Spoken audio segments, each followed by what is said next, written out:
Hey everyone, it's Latoya and I'm back again to give you some pros and cons of renting to own your home. Now this won't be an exhaustive list, but it's just some things for you to think about. So let's get into it. What are the pros and cons for the renter/buyer? Pros: you have time to build up a down payment. You can try out the home and the neighborhood before committing to the purchase. You can often buy the home early if you saved up enough money before the lease period is up. The price of the home is locked in. Of course, this could also be seen as a con because the property value of the home could go down by the time you're ready to buy. Cons: the renter is almost always responsible for home maintenance and repairs. I've seen some contracts stipulate that you lose your monthly rent credit if you're even one day late on your rent that month. If you decide to buy the house at the end of the lease, you probably won't get a refund on the money that you saved towards the down payment. That money is usually only returned to you when you buy the property. Even if you're current with your payments, if the homeowner doesn't make the mortgage, taxes, and insurance payments, they could lose the house and you could get evicted. So the questions that you should ask yourself when you're considering the option to rent to owning your home is, if I can't afford my house now, what will change by the end of the contract period? Will I be making more money? How will I be so sure that I'll be able to afford a house at the end of this contract period?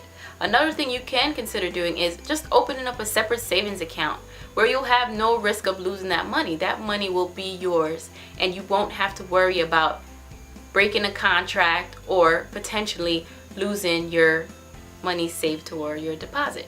Now, what are the pros and cons for the seller? Pros: having an eager buyer and rental cash flow. You're basically guaranteed to sell your home. If the renter doesn't buy, you get to keep all the extra money. The renter/buyer will probably take better care of the home than the traditional renter because they plan on living there longer and making it theirs one day. Cons: you can't sell the house to someone else during that period of time. The home price is locked in. Again, this is both a pro and a con. In theory, the price of your home is going to increase every year, but the reality is that it may not. If the renter/buyer can't pay after a while or bails on you, you'll have the extra money they paid you, but if you can't afford to pay the mortgage on two homes, you might be in a financial trouble of your own, and you'll have to go through the hassle of finding new tenants.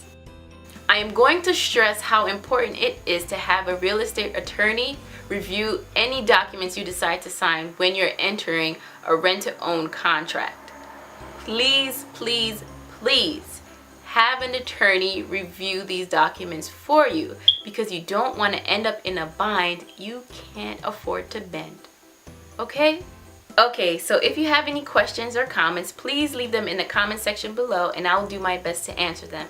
Thumbs up this video if you have a better understanding of the pros and cons of renting to own your home.